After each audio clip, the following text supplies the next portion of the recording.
So this happy pic of me was taken in 1999. I was a senior in college, and it was right after dance practice. I was really, really happy. And I remember exactly where I was about a week and a half later. I was sitting in the back of my used minivan in a campus parking lot when I decided that I was going to commit suicide. And I went from deciding to a full-blown planning very quickly. And I came this close to the edge of the precipice. It's the closest I've ever come. And the only reason I took my finger off the trigger was thanks to a few lucky coincidences. And after the fact, that's what scared me the most, the element of chance. So I became very methodical about testing different ways that I could manage my ups and downs, which has proven to be a good investment. Many normal people might have, say, 6 to 10 major depressive episodes in their lives. I have bipolar depression, runs in my family. I've had 50 plus at this point, and I've learned a lot. I've had a lot of at-bats, many rounds in the ring with darkness, taken good notes. So I thought rather than get up and give any type of recipe for success or highlight reel, I would share my recipe for avoiding self-destruction, and certainly self-paralysis. And the tool I've found, which has proven to be the most reliable safety net for emotional freefall, is actually the same tool that has helped me to make my best business decisions, but that is secondary. And it is Stoicism. That sounds boring. You might think of Spock, or might conjure an image like this. A cow standing in the rain. It's not sad. It's not particularly happy. It's just an impassive creature taking whatever life sends its way. You might not think of the ultimate competitor, say Bill Belichick, head coach of the New England Patriots. He has the all-time NFL record for Super Bowl titles. And Stoicism has spread like wildfire in the top of the NFL ranks as a means of mental toughness training in the last few years. You might not think of the founding fathers, Thomas Jefferson, John Adams, George Washington, to name but 3 students of Stoicism. George Washington actually had a play about a Stoic. This was Cato, a Tragedy, performed for his troops at Valley Forge to keep them motivated. So why would people of action focus so much on an ancient philosophy? This seems very academic. And I would encourage you to think about Stoicism a little bit differently, as an operating system for thriving in high-stress environments, for making better decisions. And it all started here, kind of, on a porch. So around 300 BC, in Athens, someone named Zeno of Citium taught many lectures walking around a painted porch, a stoa, that later became Stoicism.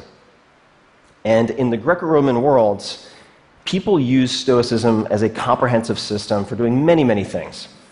But for our purposes, chief among them was training yourself to separate what you can control from what you cannot control, and then doing exercises to focus exclusively on the former. This decreases emotional reactivity, which can be a superpower. Conversely, let's say you're a quarterback, you miss a pass, you get furious with yourself, that could cost you a game. If you're a CEO and you fly off the handle at a very valued employee because of a minor infraction, that could cost you the employee. If you're a college student who, say, is in a downward spiral and you feel helpless and hopeless, unabated, that could cost you your life. So the stakes are very, very high. And there are many tools in the toolkit to get you there. I'm going to focus on one that completely changed my life in 2004. And it found me then because of 2 things. A very close friend, young guy my age, died of pancreatic cancer unexpectedly. And then my girlfriend, who I thought I was going to marry, walked out. She'd had enough, and she didn't give me a Dear John letter, but she did give me this, a Dear John plaque. I'm not making this up, I've kept it. Business hours are over at 5 o'clock. She gave this to me to put on my desk for personal health because at the time I was working on my first real business. I had no idea what I was doing. I was working 14-plus hour days, 7 days a week. I was using stimulants to get going. I was using depressants to wind down and go to sleep. It was a disaster. I felt completely trapped, and I bought a book on simplicity to try to find answers. And I did find a quote that made a big difference in my life, which was, "We suffer more often in imagination than in reality," by Seneca the Younger, who's a famous Stoic writer. That took me to his letters, which took me to the exercise, premeditatio malorum, which means the premeditation of evils.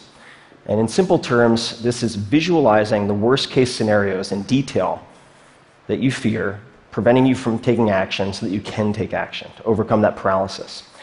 My problem was monkey mind, super loud, very incessant. Just thinking my way through problems doesn't work. I needed to capture my thoughts on paper, so I created a written exercise that I called fear setting, like goal setting for myself. And it consists of 3 pages. Super simple. The first page is right here. What if I ... question mark. This is whatever you fear, whatever is causing you anxiety, whatever you're putting off. Could be asking someone out, ending a relationship, asking for a promotion, quitting a job, starting a company, could be anything. For me, it was taking my first vacation in 4 years and stepping away from my business for a month to go to London, where I could stay in a friend's room for free, to either remove myself as a bottleneck in the business or shut it down. In the first column, define, you're writing down all of the worst things you can imagine happening if you take that step. And you want 10 to 20. I'm not going to go through all of them, but I'll give you 2 examples. So one was, I'll go to London, it'll be rainy, I'll get depressed, the whole thing will be a huge waste of time.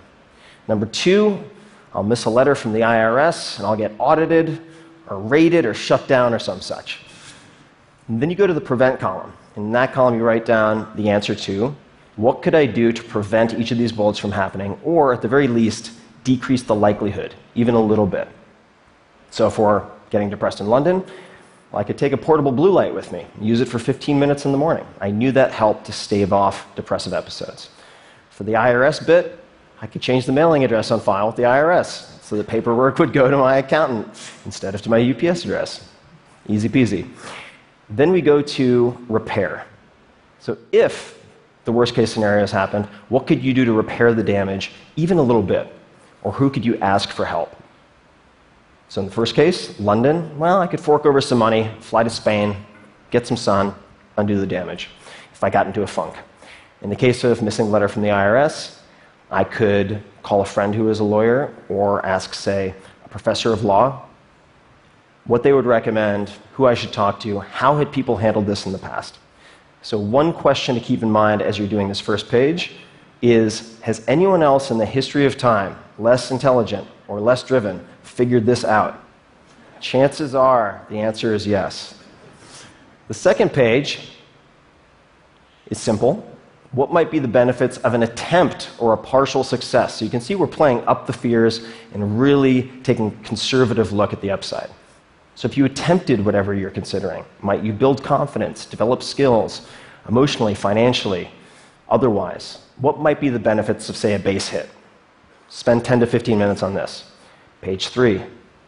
This might be the most important, so don't skip it. The cost of inaction. Humans are very good at considering what might go wrong if we try something new, say, ask for a raise. What we don't often consider is the atrocious cost of the status quo, not changing anything.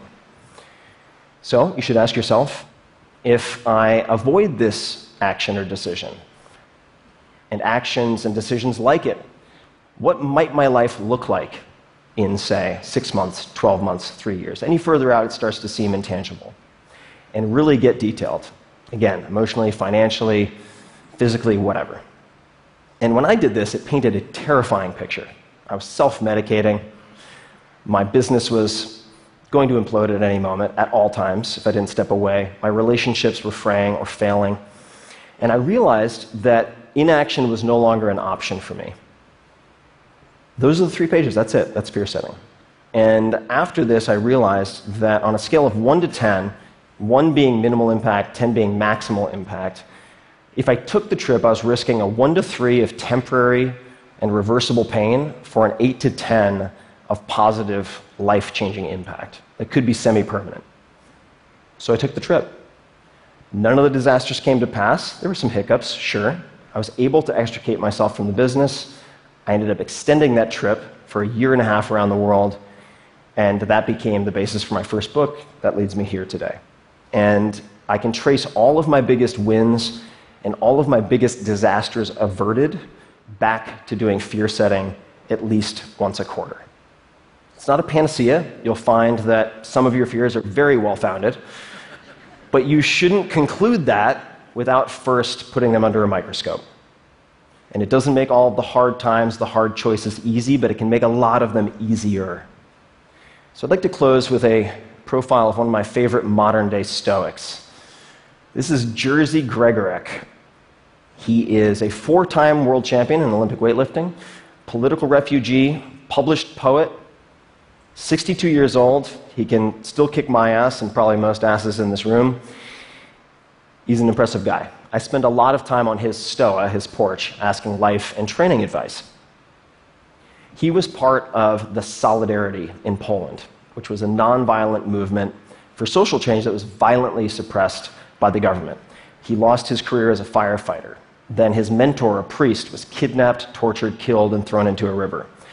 He was then threatened. He and his wife had to flee Poland, bounce from country to country until they landed in the US with next to nothing, sleeping on floors.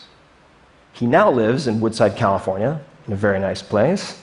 And of the 10,000 plus people I've met in my life, I would put him in the top 10 in terms of success and happiness. And there's a punchline coming, so pay attention. I sent him a text a few weeks ago asking him, had he ever read any Stoic philosophy? And he replied with 2 pages of text. This is very unlike him. He is a terse dude.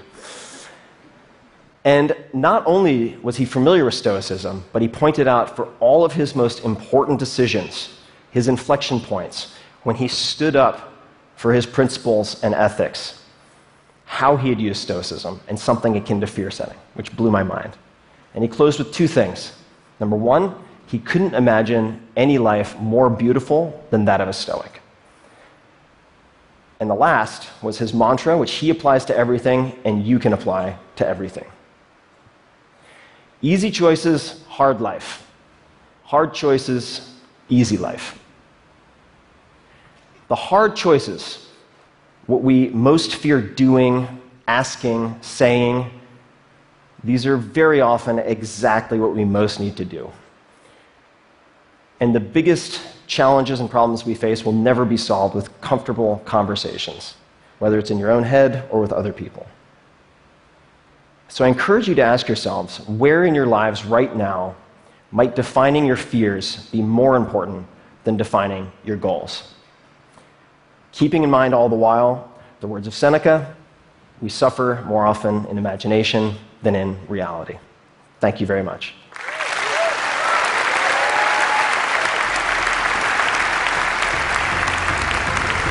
Thank you.